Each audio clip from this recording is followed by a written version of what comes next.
Welcome, everybody, to another episode of Jabroni Drive. On this week's episode, Bloodline, Mami, DIY, AJ Bertelli, Howdy, Sami, and Gable. Will this be the greatest episode of Jabroni Drive yet? I think so. Timmy, what do you got to say to all the Schmidt-Lavelites out there? The people know that listening to Jabroni Drive is just too sweet. And when you listen to Jabroni Drive, you are a jabroni.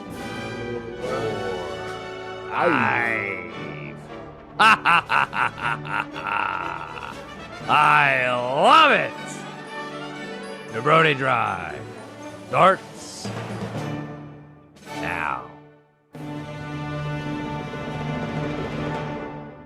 Oh, Timmy, what an entrance and what an episode we have planned for you. A great week in professional wrestling, and we're going to get to all that. But before we do that, we want to thank you out there, the listener, the person that's tuning in, that's been following us on Jabroni Drive. The show is growing. Professional wrestling is as hot as it's ever been. We can't do it without you. So now's the time. If you're not already doing it, give us that follow. Give us that subscribe.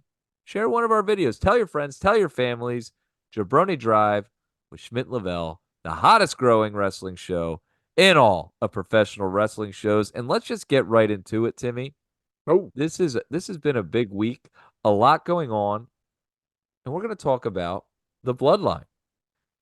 Friday night, out comes the wise man. He's with Solo Sikoa. He's with Jimmy Uso. They're out there talking about the Bloodline, what's going to be going on, Roman Reigns. And all of a sudden, Solo cuts off Paul. And he says, there's consequences to losing. There are consequences to not winning, which is ironic, being that he hasn't won a match since he beat John Cena back at Crown Jewel. right. But now there are consequences to losing, and he turns to his brother, Jimmy. At first, I think Paul Heyman thought he was going to attack Paul. Some changes need to be made. He pushes Paul aside, walks over to Jimmy slowly, puts out his arms, a big hug. I love you, brother. Turns his back, and a figure comes out from the crowd and starts attacking Jimmy Uso, ruthlessly attacking Jimmy Uso.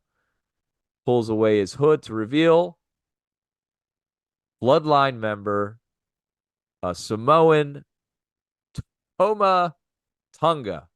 Tooma Tonga. Am I messing that up? Tooma Tonga. Tooma Tonga. And I tell you what, I loved this segment. I loved the way it was done. Paul Heyman, I thought, was great, how he was playing scared and just hurt and doesn't know what's going on. He goes to call Roman Reigns. Solo throws the phone on the ground, stomps it, grabs the chair, puts it on Jimmy's face. I thought Jimmy did a great job of selling this. He goes and he gives him, he runs into him in the corner, smashes him. Jimmy looks out cold, very believable, ruthless, well done. Tooma Tonga, I loved his attack. I thought it looked realistic. He was going after him. The shots were quick. They looked heavy. It was the whole thing I thought was very well done and great cinema for Bloodline and the story that we're getting moving forward. What did you think of the events that happened on Friday night? Yeah, we saw that Tooma Tonga had been signed by the WWE, and it was just a matter of like when they were going to introduce him and in what manner and how is it. Yeah, how is he going to fit into this whole storyline? And Tom, I think the approach that the viewers need to take moving forward is that long-term like storytelling angle that I feel like a lot of seeds have been planted and we're just not noticing them, right? Like I think if you rewind, if you go back a year, right, there's a lot of things that set up certain other things, right? Like in terms of like, Cody's story and the bloodline. And then, the way WrestleMania kind of really unfolded with the Shield even being tied into it, right? That goes back 14 years. And that's like just second level thinking, right? From creative and how they really tie all this together. And I think it was an exceptional start to adding another layer to this bloodline story, right? Because this bloodline story has been going on for, 4 years now, right? 4 years Yeah. plus. And and there's so many different layers to it, right? And people that have been affected by the bloodline, the whole Jimmy and Jay divorce, and the Jay divorce from Roman, and the Sami Zayn kind of Yeah. In and out. storyline, The right? And like, Rock getting involved. yeah, Now solo Tooma Tonga and who yeah. knows who else. So I think it's really important that when we see these things happen, we don't really, hey, what does that mean? Like right now, right? I think it's you take it for what it's worth, right? And then we're gonna have to watch this thing develop because I think there's gonna be look, Roman Reigns is gonna be gone for a few months. I think they're gonna let this thing kind of manifest and build for a little bit. Apparently, Roman Reigns is not supposed to be back until SummerSlam. Who knows if that's true or not? Um, Tom, we've always called for Roman Reigns to be present in some way, shape, or form, whether that's through videos or vignettes or anything like that. And I hope Right. that they take that advice and heed to having him present in some way, shape, or form while they build the story. But if if Solo is now going to take leadership of the bloodline, he's got to be a little bit more forceful. He has to be a little bit more present, and he has to command the bloodline in a different manner, right? Because he's barely said a word over the course of the last the last year that he's been involved. He's supposed to be the enforcer and hasn't won a single match. He carries literally no weight whatsoever. So the addition to Tooma Tonga, I love it. I love adding another member. I just don't know what long term this means. I've seen some theories out there about possibly like a bloodline split, almost like a NWO split and stuff like that. But um, again, I don't want to get ahead of myself. I just want to let this thing kind of simmer and cook a little bit and see where it goes, right? Yeah, so let's talk about though the way it was done. I thought that was very well done. Like Mhm. I said, we've called for in the past when there's a beatdown of someone to make it a little bit more ruthless. And as we're heading into the Netflix era, I Yeah. feel like this is the content we've been getting more of. And, you're not allowed to hit someone in the head with a chair, but you can certainly put a chair on their head and hit that in a way that, is protected by the wrestler and they know what they're doing in there and it's professional business, but it looks authentic. How often have we complained about someone gets a chair, they poke someone in the stomach with it, then hit him in the back? Okay, you're not doing the most damage you could do. So I like when they tie something like that in. The attack was quick, it was hard, it was vicious, it was ruthless. In the back, he says, by orders of the tribal chief. And so I'm wondering, because Paul says Roman doesn't want this. He was saying Roman didn't want this. He doesn't want this. So then who wants this? Right. Is Solo now saying that he's a tribal chief? Is Solo getting orders from The Rock? Is The Rock calling this in? Who is pulling the strings on this is, I guess, my big question. And Yeah. so I'm excited to see where this is going. I think this is a great way to move on from the last chapter of the bloodline into the new chapter and have us wondering where can this go. And like you talked about, Timmy, there's a lot of speculation, a lot of rumors out there, and the possibilities are endless. This could turn into another epic moment in this story of the bloodline, and I can't wait for it to unfold. And we'll be covering it the whole way.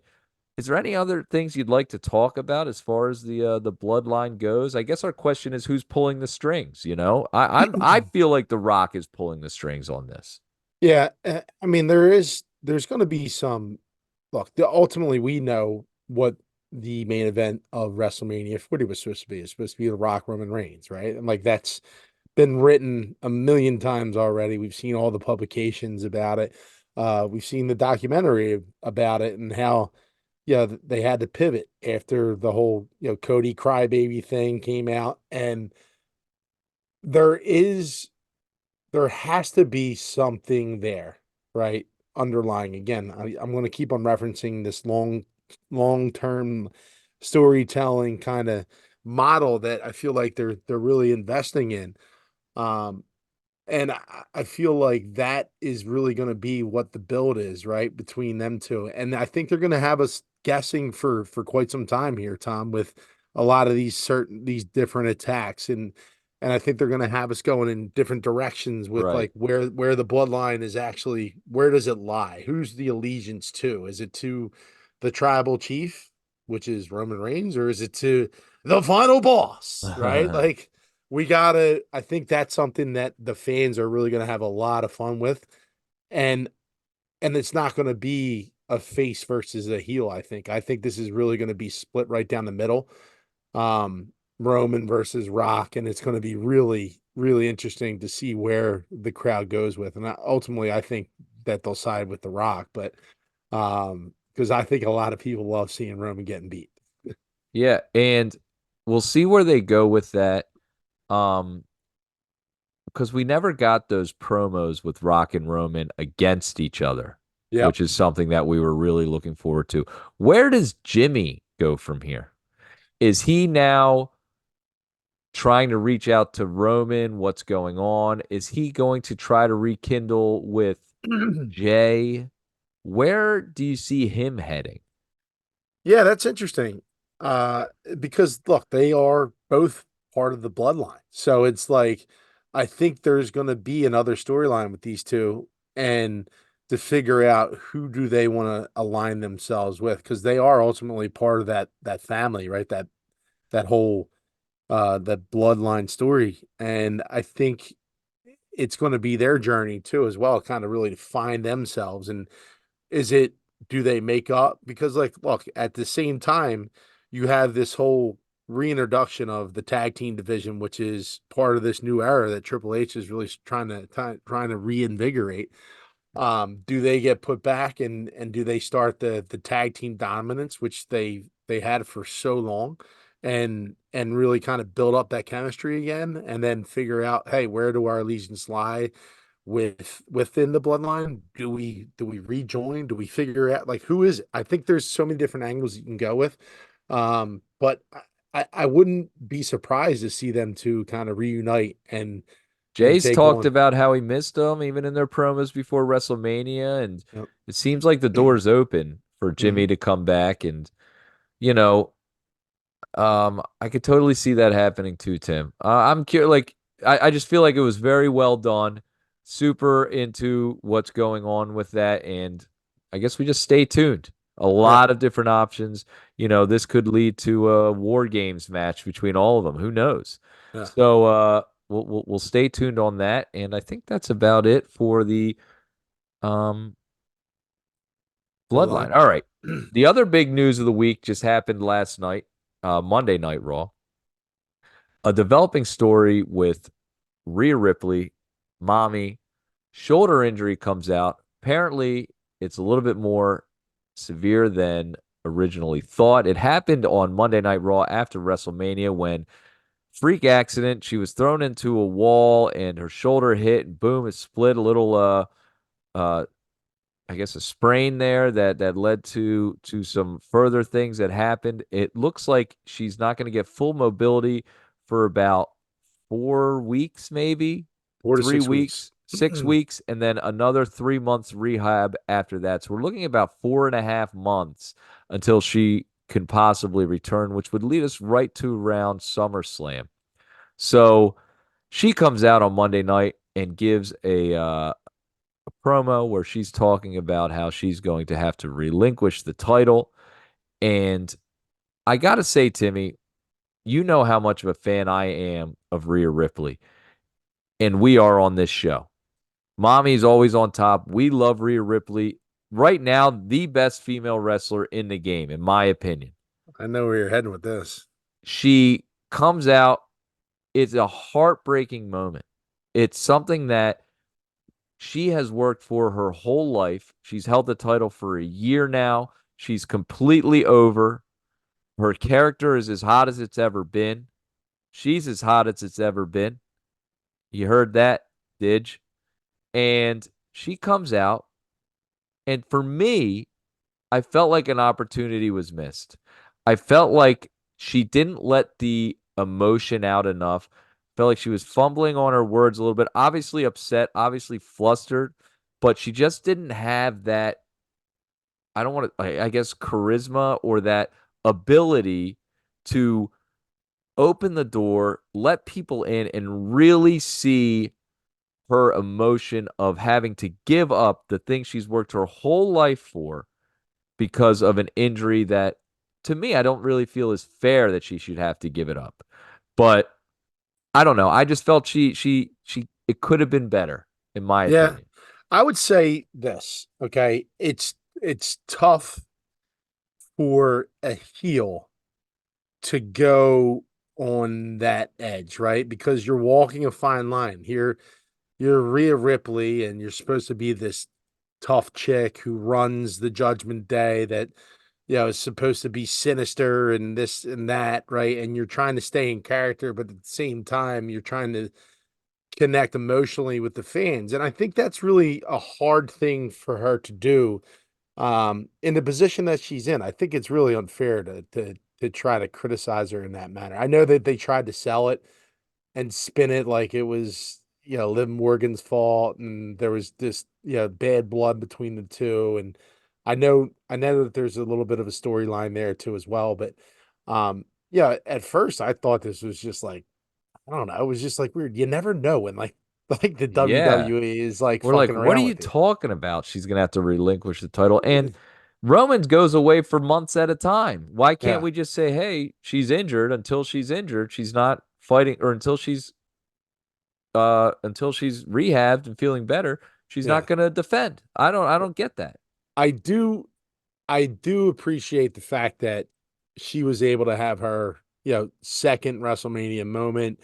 I mean, because that would have been a nightmare if she would have got her, say, the night before or the week before WrestleMania, and Yeah, right. she wasn't able to wrestle, and it stinks. But like, look, the one thing that I said on the text line the other night is that uh, it is going to be really tough, in my opinion, for the Judgment Day to stay relevant without Mami. I really think that they're going to suffer as really a whole, as a faction, without her being present. And She's I their think you biggest already, piece. She's their yeah, best member. and I think you really saw that on Monday Night Raw with Priest again. As much as he's started to take steps forward, I still think he struggles a lot being the guy. And him playing second fiddle to Mami, I think was a perfect kind of, you know, Right. perfect role for him. And it might be it's going to be tough to keep that thing afloat for quite some time here while Mami's out. So it's going to be interesting to watch. Yeah, right. It's almost like, you know, when you look at like a sports analogy, it's almost like Embiid goes out and now it's just Maxi trying to carry the team. And it's like, okay, they're decent, they're good, but it's not like when you got your MVP in there, it's just not the same. Right. So, uh, you know, with her promo, and I'm not like saying it that I'm not trying to like put Rhea down. I just felt like she struggles with that. And as far as her being a heel, she plays a heelish character, but she's not a Mhm. heel. She's a face. She's as Yeah, over she's as it gets, yeah, but and it's not by I mean, that is not by choice. I mean, in terms of like her character is written as a heel. Like right, she should be a heel. It's just that everyone loves her. right. It's just the way it worked out. And yeah, everyone loves a good bad guy or like Razor Ramon, right? Razor Like Ramon, Stone Cold. She's the anti-hero. She's yeah. like, and she's so over. That's where I feel like if she would have just, and she could have still, she did do that badass thing, and she did the look, and I wonder how much she was being coached and directed, because it was cool how they shot it. She puts her head down, she puts the belt down, and her head is down and her hair's hanging there, and there's a long pause, and I'm thinking, oh man, she's gonna maybe some tears or something like that, and really show how much it means to her.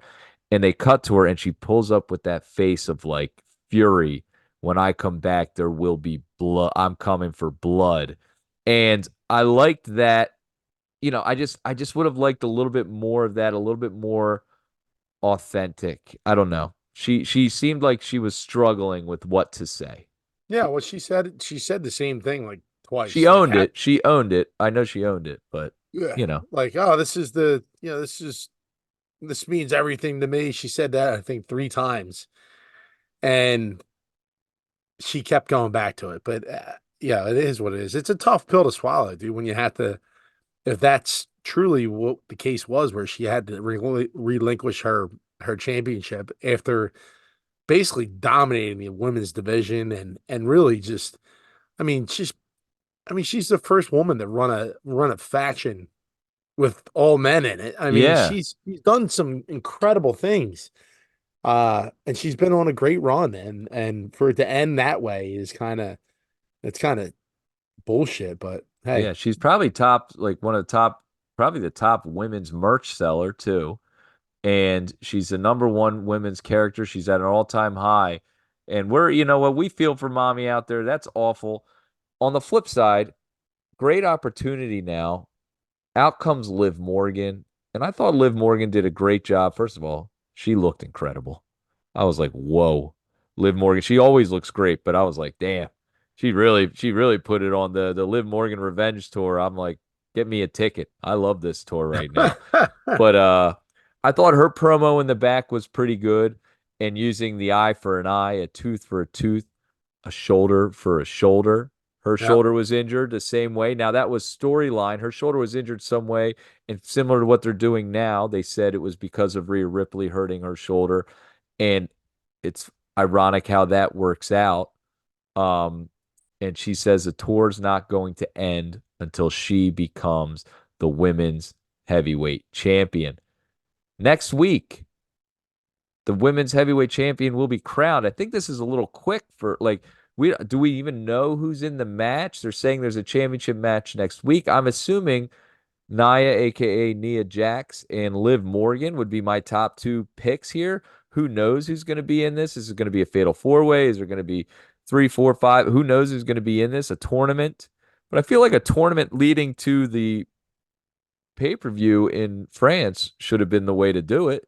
No, I mean, Yeah, I don't know. Maybe they had plans already. Maybe they had plans, uh, I don't know, maybe for a I can't imagine they would put Jade in there. Uh, she's obviously SmackDown though. Look, it's weird, right? Like, just to kind of throw this thing together because they've been so careful and meticulous about how they've planned out so much. right. Obviously they have to pivot with Mommy's injury.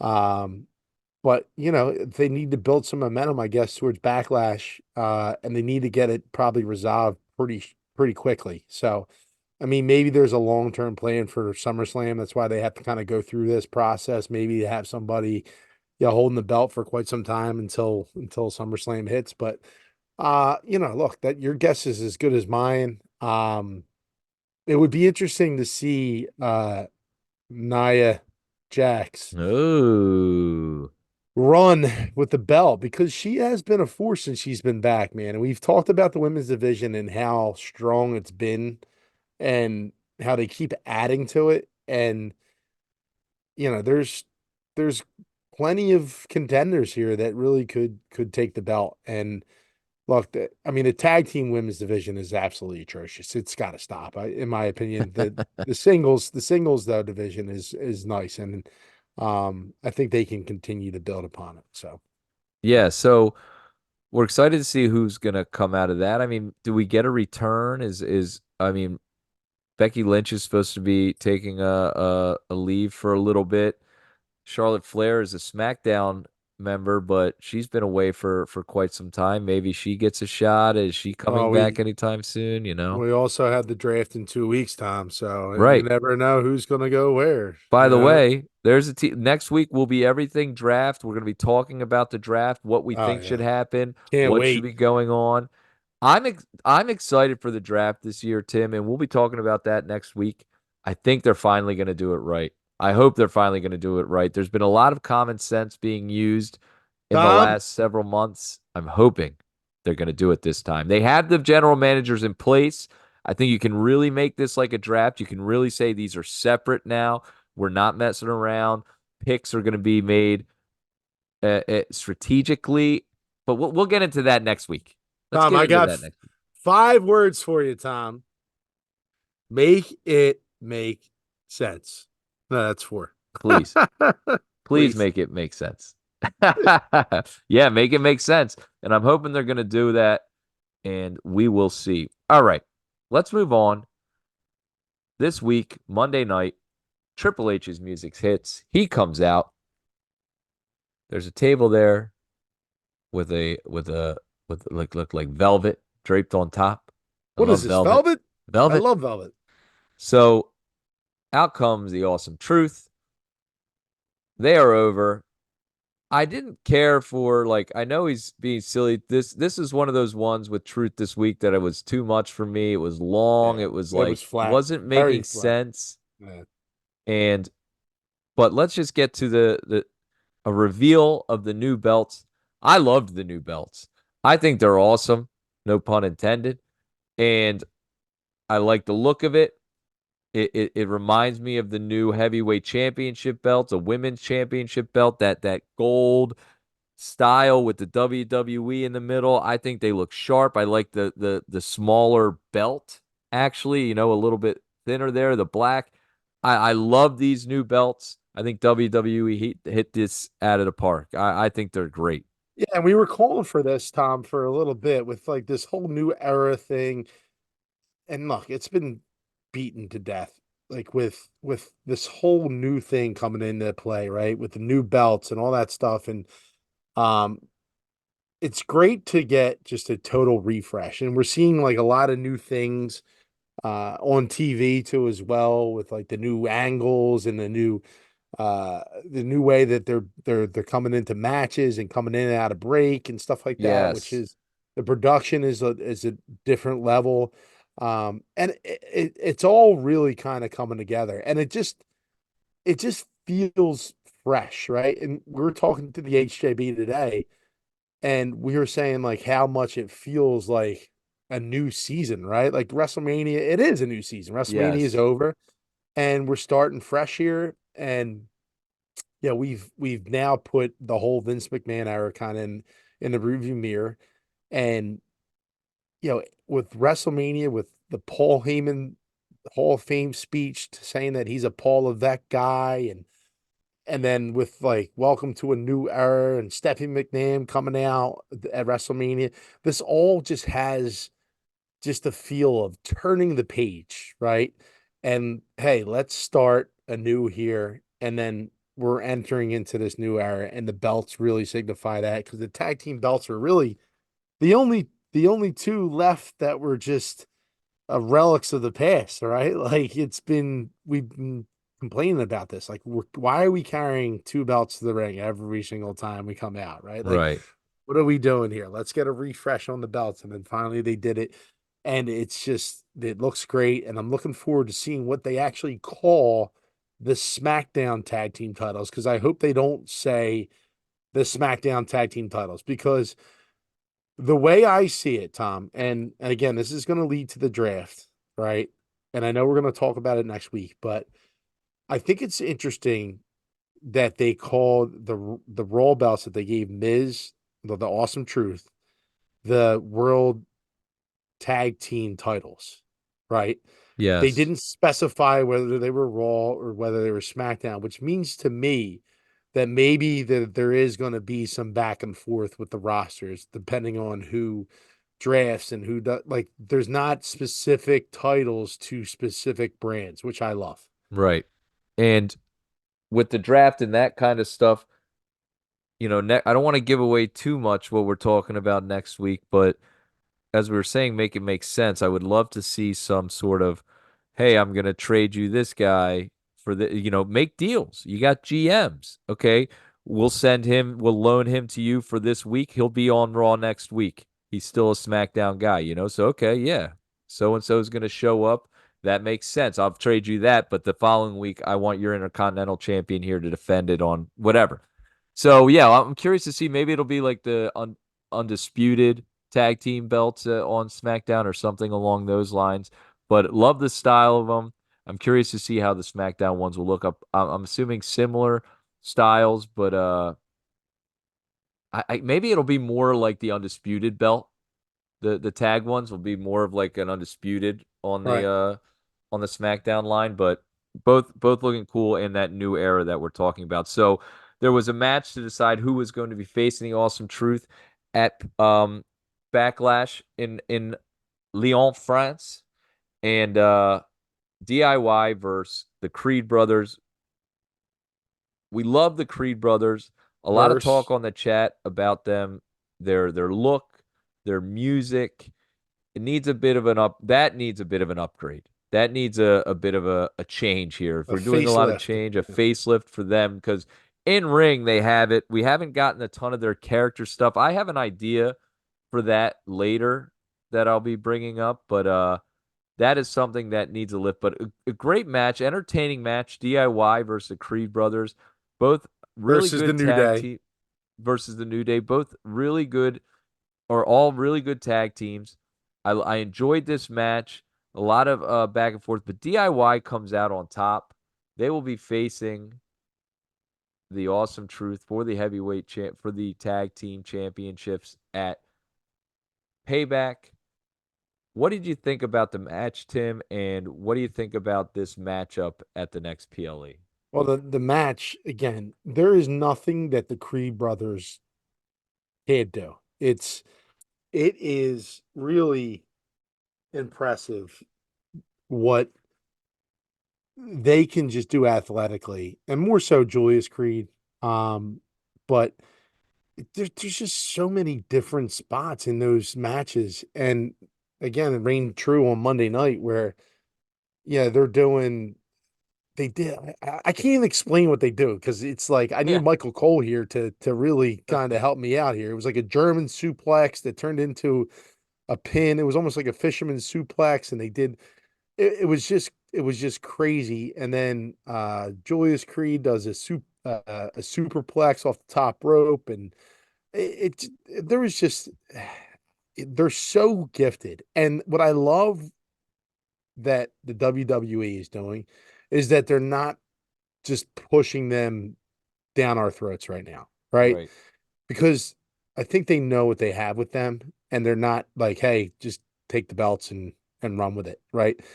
They built up DIY as a legitimate, formidable tag team, and they're believable in my opinion, just like the New Day have been, right? Like they were put together back in the day, and they really established credibility. Not the greatest wrestlers in the world, but together, I mean, they really captivated the audience, right? And I think the DIY is really getting to that point. I'm not saying that they're the New Day. I'm just saying that they have momentum. I feel like they're a believable tag team in a world where the tag team division has been devoid of talent and really devoid of anyone to take on those titles and run with it, right? Like besides the Usos, which they split up and decided, hey, they're going to go on singles tours. So um, it's really interesting to see how the Creed brothers, arc goes in terms of when will they get a shot at the titles? When will they put the straps on and how long can they be dominant for? Um, but like this whole DIY thing, I'm really enjoying. I think they're doing a pretty nice job with how they're building up their credibility and into almost main event tag team contenders now. Yeah, and so much stronger together than they are by themselves. It's funny because when we used to talk about Kevin Owens and Sami Zayn when they were the tag team champs, we said, man, these guys are great, but they're so like we need them to be on their own. They're so good individually. We don't need them as a Correct. tag team. Where I think it's the exact opposite for Tommaso Ciampa and for DIY. They need to be together. Yep. Gargano and Ciampa alone, I don't know if they have the size or the cachet.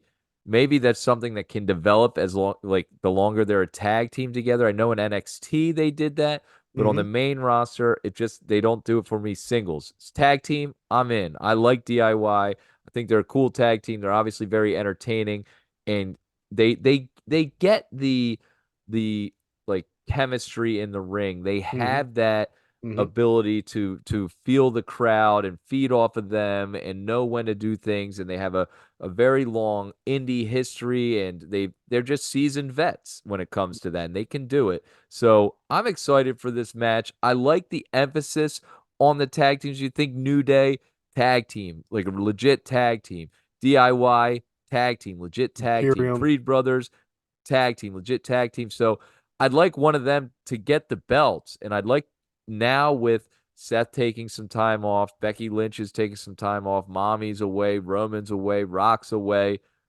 Let's put on the next couple PLEs, let's It's crazy. emphasize these CM Punk's still out. These tag teams, this is a chance to really develop that tag division and And have some showcase real them. Yeah. storylines, some real meanings. So let's do it now and really, and I think they're building that. I think they're doing that. I hope that's what they're doing. And I'm excited for it. And I think this match is going to tear down the house.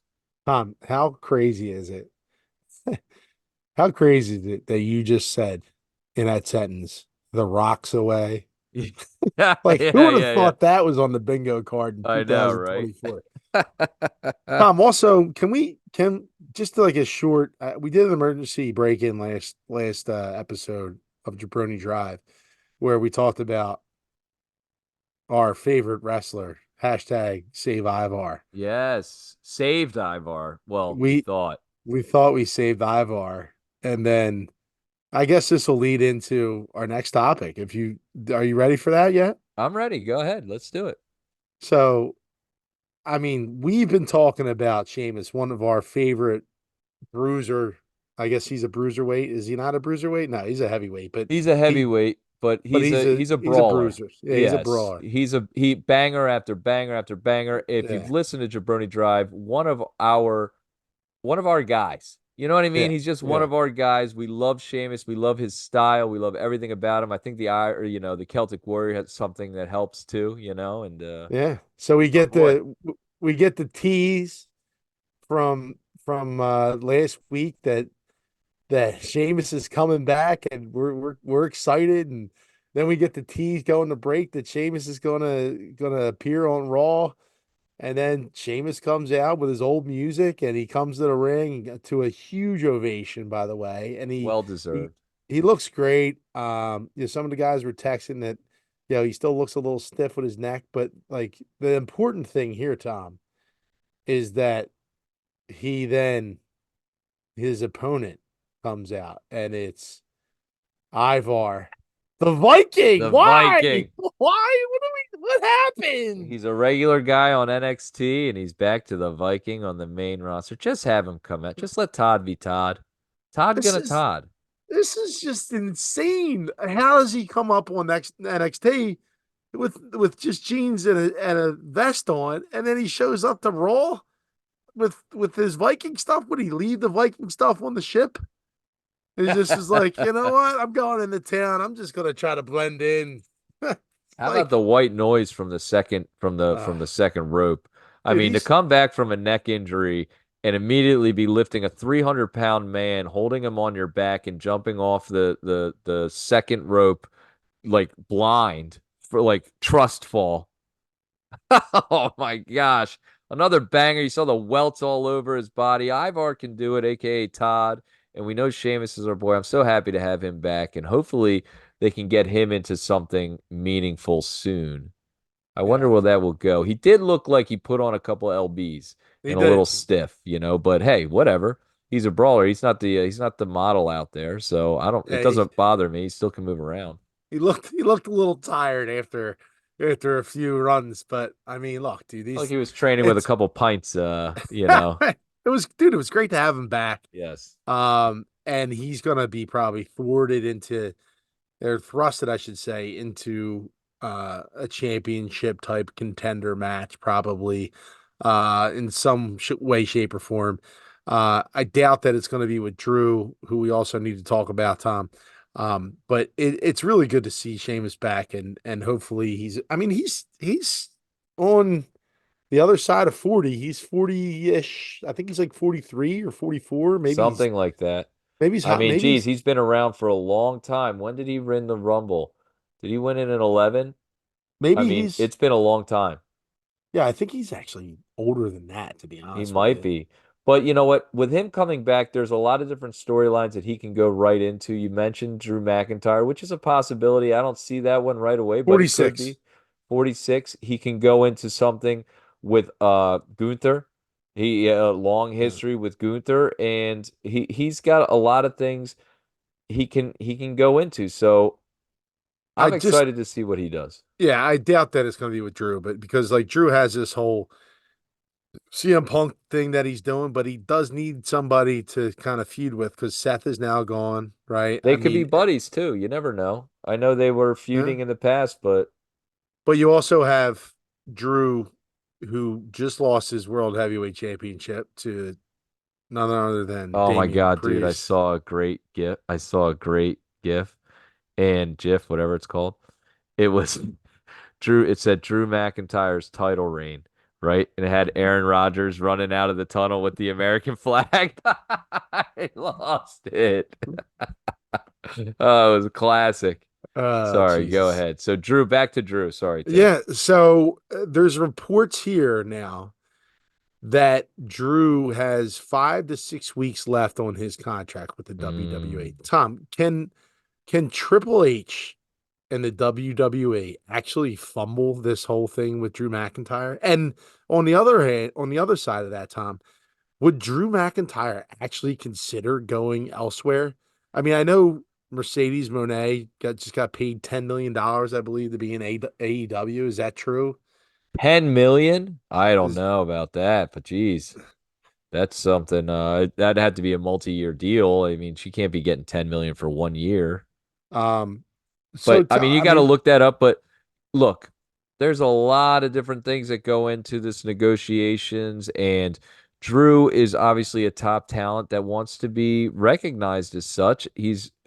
He had his WrestleMania moment, but he was on the back burner for a little bit, losing a lot, putting guys over the last couple of years. He had his moment in the COVID year. He had a brief moment at WrestleMania this past year, and he might want certain things that maybe the WWE is not willing to do. So it's hard to say, is this going to be a fumble or not?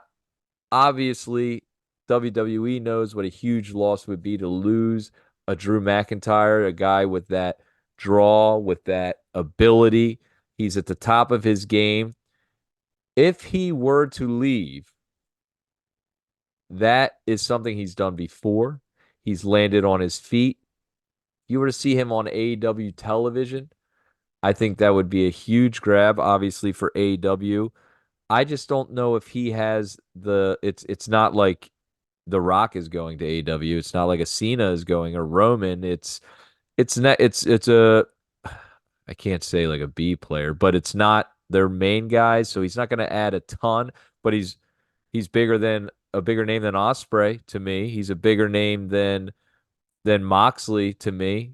Bigger name than Edge to me. I think he's their best wrestler if he goes there. So, oh no, you know, I totally agree. I would hate to see everything they've built, and you've seen this in the past with like Vince and stuff like that, where wrestlers have left in the middle of storylines, and then like all of a sudden they're gone from TV. You're like, what the fuck just happened, right? right. I just would hate to see this whole build that they have with like CM Punk and with now Damian Priest and with Seth Rollins and Drew McIntyre to see that just kind of just Crumble. crumble would be just a sin for the viewers and everyone that's involved with WWE. It would suck. Amen. Um, but I mean, I have faith in Triple H. I have faith in TKO that they'll be able to figure out a deal with Drew McIntyre. I don't think he's going anywhere. He is an absolute monster. I mean, he just towers amongst. Yeah, we were down Seeing there him live. live on It at was Raw when we were that close, I was fortunate enough to have those lower level seats and seeing him that close, he is gigantic. He yeah, must be 6'6". I don't know how tall he is, but he was way taller than everybody in the ring. And it was he's like it such an was like, imposing figure. Yep. oh my God, he was so big. I couldn't believe how I was like, I was saying to the guys, I was like, I can't believe how big he is. Like, I knew he was a monster, but geez, he was towering over, a Jey Uso and stuff. All right. Hopefully they figure that out. We love Drew 6'6", McIntyre. 275. 6'6", 275. My God. And he does kick ups and stuff. Oh my God. What a monster. Let's get to the heavyweight, the undisputed heavyweight champion, Cody Rhodes. We There's a tournament going on SmackDown, two triple threat matches to decide who will face off in the match to decide who will face off Cody Rhodes. That match is this Friday between AJ Styles and Mr. LA Knight. Yeah. Yeah. So I'm super excited for this match. We need to get someone for Cody to face for him to cut promos with because the I don't know. The parade is over. Okay. It's time to move on. It's time to now get developed in another storyline until Rock or Roman or whomever is going to be the long term comes back. We need something in the future. He can't just be coming out and giving thank you speeches every week. He needs to come out and have an opponent, have someone that's trying to knock him off the top. So, that being See, said, what's God. that? I'm No, sorry. no, no. No, go ahead. Go ahead. Um, Looking into this match, LA Knight obviously a fan favorite. AJ Styles, a bad guy. I have to assume AJ Styles is going to come out with the victory this week to face Cody Rhodes at Payback in France because it's too early for me in this run for Cody to be going against another face in LA Knight. It just doesn't make sense to me why you would want to pair him like that, in my opinion. I think they'll put on a great match. They have history with each other. AJ's one of the best in the ring. I know he hasn't been showcased as much lately, but that match will be awesome. And I think the build and the cachet of that main event is big. All right, hear me out. And I know this is going to be quick, okay? But what if we pivot, okay? And we pivot to because look, Cody Rhodes, if you look at his character since he's come over from AEW, we have the feud with Seth Rollins, the feud with Brock Lesnar, the feud with Roman Reigns, right? Yes. Obviously, Brock Lesnar is an absolute Don't monster. forget Shinsuke Nakamura. Yeah, that yeah. And these guys are legitimate stars. Obviously, Brock is gone. Seth now was holding the world heavyweight title, so their paths didn't cross after that. So there was no need for them to wrestle each other. Why would Drew McIntyre not turn his attention to the Universal title? Or why wouldn't Gunther turn his attention to Mm. the Universal title? And I think it's quick. I do think it's quick. He just lost the Intercontinental Championship, but like, what is preventing that feud to start up right now? Like that should be, I think, it because I feel like Drew is still gonna keep his eyes on the world heavyweight title. And I think CM Punk, when he comes back, that's gonna be still a nice feud between them two. But I think he needs something big, right? And I feel like LA Knight and AJ Styles just aren't big enough. Hmm. I agree. That's why I think they're just getting to this PLE. Look, AJ Styles is big enough. He is like I love AJ Styles. I know we haven't seen the best of him recently. He was away with an injury for a while. Before that, his storylines. I mean, he was with the Good Brothers. It was just like it was a loss. Even when he came back, they didn't even play his music when he came Yeah. back. It was like, what the hell's going on? But Hold on, hold on. Hold yeah, on. Just let me interject real quick. I'm not saying that he's not big enough. I just feel like in terms of marquee, right? Like I right. think look, I dude, think we're AJ getting Styles, there. I think we're getting there. I just don't think right now. Like I yeah, know you want it to happen. I want it to happen, but I just feel like the back Gunther yeah, part back is not for another couple months if it's not it's coming. backlash. It's not backlash Right. PLA. But maybe Right. the next, maybe he starts. I really feel like Gunther's going to be in the mix for that money in the bank briefcase. I feel like him holding the money in the bank would be very Yeah, interesting. I would hate that Why? because I just think it's a cheap way to do it. I just would love I think he's more of a organically like, hey, I'm going to win the championship deal, and he would say that too. That's his character, right? Like he's a Right. guy. He doesn't need the Money in the Bank contract to win the championship. He'll do it on his own accord, right? Like not. I think like the Priest way, how that went down. I think that's very very mo of like Priest, right, to win it in that manner, right, or somebody else to win it in Modus that manner. operandi. Yes. Um. So I don't That's see it. not his. Even when Gunther as a bad guy, he never won via foul play. Right. He Hmm. won legit. Hmm. And so I hear what you're saying. I just I don't know. I just see Gunther. Is he going to be going for the undisputed with Cody? I understand. Like, why wouldn't he?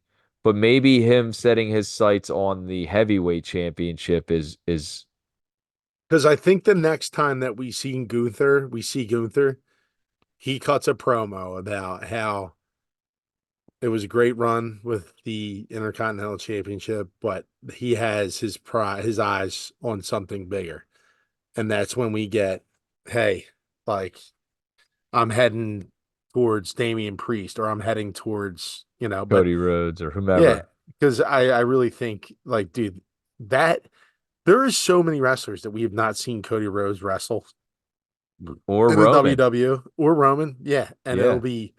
it would be really, really like we've never seen Drew versus Cody, Have right? we seen Seth versus Gunther? No. No, we haven't seen that. We haven't seen there's so many different possibilities, right? Because they've been in these like kind of like small little like feuds, right? With their three or four guys, Right. right? Which is really a great job by WWE. Like a big part of this stuff is being sure to keep people separated, knowing you have that down the line. Yeah. So I really do think there's endless possibilities here, but you have to keep it marquee. I think you have to keep it interesting. I know Roman has wrestled like Logan Paul, and he's done like all these other different right things with different wrestlers. He wrestled LA Knight, right? And it was a good match. And I Another think one that Gunther hasn't faced, LA Knight. yeah. So I think you're going to see some of that stuff probably build until you get that marquee match up with whoever that guy is that's next, like a Gunther or a Drew McIntyre or somebody else. Right. And so I think this is just like a nice way to give Cody a marquee match where it's a stepping like another like okay, he's now defended his title. He's our champion. He's moving forward. I just feel like it's AJ Styles. But, we'll see. We don't know who's going to win, and they've been throwing a lot of curveballs at us. Another thing that might be a possibility, and there's been teases of him via social media. When I was down there at Raw, I noticed the music, and I said, wait a second, what is this? Is Uncle Howdy, Bo Dallas, Bray Wyatt's younger brother. There seems to be teasing with that. There's been some um talk like I think Matt Hardy tweeted out some stuff the QR code Yeah, so from the other night. the QR code flashed. There was a couple things that have flashed across the screen over the course of like the last two or three shows.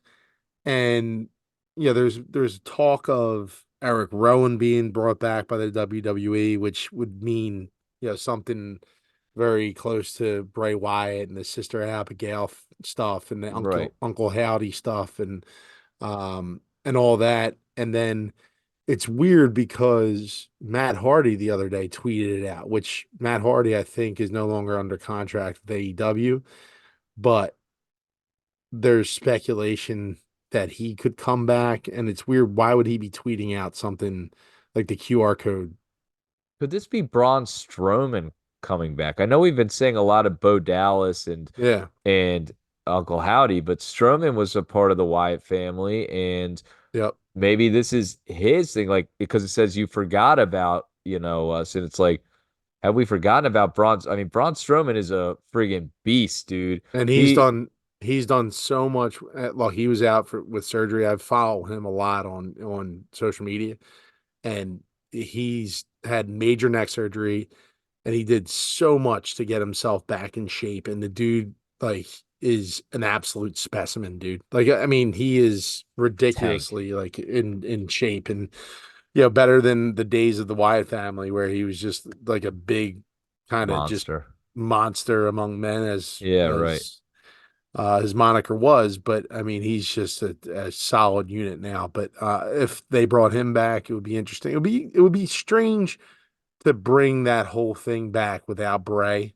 Right. Um, And I think but that was my point on the text line. I'm sorry to cut you off, Tim. We're talking a lot about these little, you know, crumbs that we've been getting about this comeback or whatever. And I excuse me. I don't want to see the Uncle Howdy mask. I don't want to see it. I thought it was goofy back then. It didn't really make sense. There was never any direction to it. I don't know where it was going, but mm, the little snippets that we saw were nothing. And I just feel like get away from it. If Bo Dallas is coming out and maybe he has this alter ego, Uncle Howdy or whatever, please have him come out as Bo Dallas to start. I want the promo of why he's doing where he's at, where he's going, what he's looking to do. Is he this psychotic character like his brother? Is he gone off the deep end? Is this a tribute to his brother?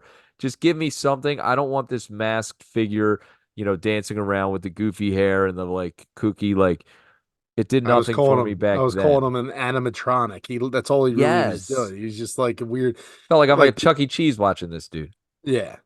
And Tom, there was also rumors that part of this whole Wyatt family was they were talking about bringing back Ezekiel and making him part Ezekiel. Now wait, he's brothers with, Elias. and you know what? Everybody knows what WWE stands for. That's right. Walk with Elias. That's right. Oh That's my right. gosh. Well, a lot going on. We're looking forward to that SmackDown. I'm excited for this LA Knight AJ Styles match and to see what's going to happen. And let's get Cody his opponent and move on from there. And the Bloodline, everything going on. A lot going on in WWE. Let's get to our final topic of the night, the main event of Monday Night Raw from Montreal. Did I say that right? Montreal, Quebec, Montreal. Go Quebec, back. Go back. Canada. Um, Sami Zayn versus the Master Chad Gable. First thing we've talked about earlier today was how things are being shot. I thought it was very cool to have Jey Uso walk out. He runs into Sammy. What are you doing out here? And he's looking at it. And he talks about how he reminded of when he was 5 years old and the first time he was there. And he's going to walk through the front door. And then he goes in. And I thought it was really cool the way he went through the crowd. You saw how fired up the fans were and shocked to see him walking through the pavilion area into the seats, and the place is going crazy. He's running around. Montreal really does put on a show. Their fans are crazy. We've talked at length about Elimination Chamber, not this past one, but the year before. And the setting was awesome. Out comes Gable, who's a face, but was booed because hey, you're in Montreal in Sammy's hometown. They Right. put on a banger. Love the match. Love the storytelling. Gable, another one of our guys, one of our favorites. They're going back and forth. He's attacking the knees, attacking the legs. Sammy, I, I just thought the story was told very, very well done. I think they were short on time. I Yeah, they felt had to like be. they got rushed. a little bit. Yep. I don't know if a promo went long or the entrances went long or it was whatever it was. I would have liked this match to have a little bit more time. However, it ends. Haluva kick in the corner. One, two, three. Sami gets the win. And the whole time, all I can think about I felt bad for Gable. I felt bad for Gable. I know it's too early for Sami to give up the title. I know he's done a lot and he puts on great matches and he's very likable and every man's kind of wrestler you can relate, but I was just waiting for Gable to get the win. And Sammy grabs him, pulls him up, and it kind of made me sick watching that. I'm like, oh, great. Yeah, you're such a great guy, Sammy. You get to grab him. Look, it's okay. Here's the belt. He lays it down in front of him. Gable raises his hand, and all of a sudden, he goes and celebrates with his family. You think this show's over. From behind, Gable grabs Sammy, suplex in front of the family, starts attacking him, gets him, throws him into the ring, throws him into the post, gets him up underneath the thing, puts the ankle lock on him, that injured leg. Thought it was very well done. I'm very excited to see where Gable's character is going from here. Timmy, what'd you I think of the was match, the end, and the whole deal? I Gable's was turn. 2 weeks late, Tom. I was 2 weeks late. I called this. I said it was going to happen possibly at WrestleMania. It did not, but my God, dude, it was just so. Here's the thing that I love most about this. And again, we're talking about second level thinking here. Think about the plan in place, right? To number one, have Gunther lose the title to Sammy, right?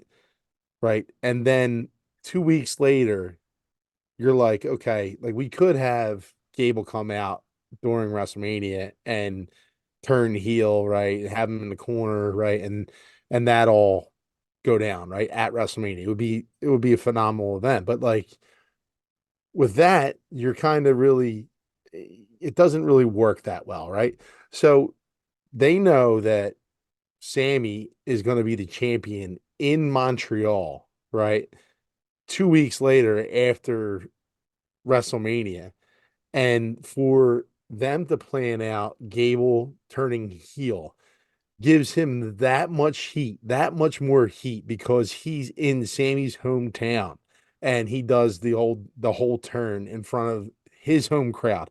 It was it was a thing of beauty. I loved it. I loved how they filmed it too, because you see Sammy go over to his wife and he's kissing his wife, and literally Gable takes takes him out of his wife's hands and does the belly to back on the canvas. It was just really awesome. It was well done. And Tom, we talked about this for months, how he separated himself from Alpha Academy, right? Right. Like The Tom, like the uh, the we kept on gauntlet saying, match where he's being very heel like we're like, mannerisms, telling yeah, him to tap and quit, and we're like, why is what's his face coming out with the Takahashi, or what's his name, Tozawa, Tozawa coming out Otis. with Otis, and we're like, this is just makes no sense. And like, and it just he was separating himself from Alpha Academy for reasons, right? And it just it put him into this different light. And again, I think it goes back to the Paul Heyman speech where he says you're seeing more and more people, more and more wrestlers being thrust into the main event, right? And put into storylines that are meaningful because of Triple H and because of his creative genius. And I saw an interview today on Busted Open with Bully Ray, and it was Carl Anderson, who honestly has had a shitty run in the WWE. Like he has every reason to talk shit on the WWE and Triple H and everything that is going on. And he had nothing but glaring things to say about Triple H and the direction the company's headed in. And he kind of reiterated those sentiments. And I'm paraphrasing right now. He just says, I am so looking forward to the future with with Triple H being in charge now and the head of creative. And like, this is just another example of just putting a guy that was just a mid-card guy that came out and did his goofy shoosh stuff is now, I mean, in my opinion, one of the more entertaining guys to watch wrestle. And Can't he's wait to see technically him next sound. week. I Yeah. can't wait to hear his promo and where this is heading next week. And we've been calling for this for a while for Gable to get enough of the goofy. Let's get into a meaningful story. This is the very, this is we're in that meaningful story now. Where's this gonna go? And I'm hoping they mentioned it a lot in this match. The never won a singles belt, never won a singles belt, 10 years with the company now. I'm hoping this is going to lead to him getting that singles title and that intercontinental reign because he deserves it. He didn't get to have a WrestleMania moment again. Years of work, obviously in phenomenal shape. Incredible athlete, putting on shows, and one of those workhorses that you don't necessarily hear about at the house shows. He's at every house show, it seems like. You look at the card and the matches, like Mhm. he's involved in all of it. So they've separated from Otis, Tozawa, Maxine a little bit. Something I did notice, and what I want to get your thoughts on this. They had a little pre-match interview. They showed Gable getting ready for his big match. This is in an empty arena. He's warming up there. He's getting started and what things are going on, and kind of ties in with what we talked about earlier. Who was he warming up with? The Creed brothers. Timmy, if Gable Ah. is going heel, I think the best option is now to have the Creed brothers join the Alpha Academy. They've all got the amateur wrestling background, similar looks, become the heels, kick out Otis and Tozawa. You can have the Creed brothers feud against them briefly until they go after their tag belts and have uh, the Creed brothers, new look with Facelift. Chad Yep. Gable, and they're this heel faction now that we're better than everyone. We're the Alpha Academy, and we're taking over. That's my. What do you think about that? I mean, I That's me mean, booking, again, but no, I mean, this is what we do on the show, Tom, and it's fun to speculate, but I mean, that would be incredible because it feels like they have the cheesiest song and the worst gear like in WWE right now. right. And I thought like, oh, it's just not NXT stuff. Like they're just gonna bring them up and then remodel it, retool it a little bit. And um, I must have missed that spot because I didn't see that them working out together. But it Dude, makes would that be sense. sick if he's like in a match and something, and oh, here comes the Creed brothers to help out. This is getting out of control. Wait a second. They're joint and like those three guys could come out as and attack a group. Like they could dismantle a group and it would Sure, look incredible. You know sure. what I mean? You have Gable doing his suplexes into the rolling suplex, and you got, you know, Yeah. um It does. Creed just doing everything that he does. And It does feel though that this is the time like where all the factions are really starting to kind of be set up, right? Like you have like right now, like there's more factions in the WWE than there has have been. Like you got the Final Testament, you got the Legato with the so Phantasma, Del Fantasma, you got the LWO, you got the Bloodline is Judgment splitting, Day. Judgment Day, yeah. It's like it's New just Day, Alpha yeah. Academy, It's faction hit for faction, and it would be interesting to see how that all plays the out Pride. because the pride, yes, the pride. But yeah, Tom, that's a viable type of turn. It would be interesting to see. Plus, it would be a formidable faction too with those three together. Yeah, and I would love to see something along those lines. Now, I'm we're speculating here, but We're spitballing here, you we're know. we're super excited to see where this goes with Gable. Concern is that somehow they just say they let Sami win and then Gable's pushed to the side again. That is not what I want to see, I you don't know. I don't think that is going to be the case. I told you before, Tom. I think 2024 is the year of the title like flipping, and I wouldn't say consistently, but I do think there's going to be multiple changes here, where it's going to be passed around a little bit. Like you Right. don't, they We're not built going to get so the 3-year run, the yeah. 2-year run, the full year and a These half. guys, Yeah. you look at it, these guys have really built up these titles enough, right? To kind of withstand some of that for a little bit, right? Right.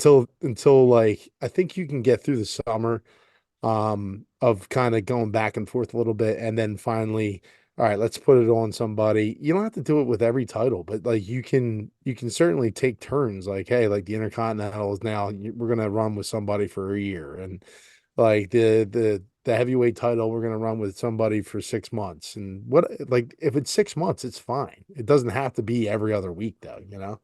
I think that right now they are looking for their true champions. They've got placeholders right now, in my opinion.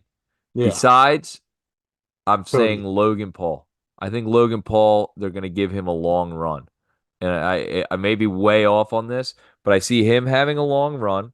I think Damian Priest has a brief run with the title, and then they get it off him. I feel like Sami isn't going to have a long run. I think his is rather brief. They get it off him. I think Cody is more important for him to be chasing than to hold the title. So I don't see him holding it for the year. And I feel like Logan Paul would be the guy that they should probably keep the title on for quite some time. That's what I would do. And I'm a fan that knows everything about professional wrestling, so that's what they should do. Yes, you are. Yes, you All right, Timmy. Wow, what an episode of Jabroni Drive. I'm honestly very excited about this episode. I hope you've liked it. The listener out there, we love having you come along this ride with us. Super exciting time in professional wrestling. Tom, what do we Um, do? 45 minutes again there? yeah, something like that. New episodes every week. Be sure to check us out. If you're not already doing it, now's the time. Give us that follow, that subscribe, get notifications. We're going to be putting them out every week, breaking down everything that is professional wrestling. Timmy, anything you got to say to all the Schmidt and Lavellites out there before we sign off? We got 2 words for you. Thank you. Thank you. Thank you for listening. We love you. When you're a jabroni, remember you're a jabroni for life. Until next week, for Timothy Schmidt, my name's Tom Lavelle. Jabroni Drive. We love you. We're out. Peace.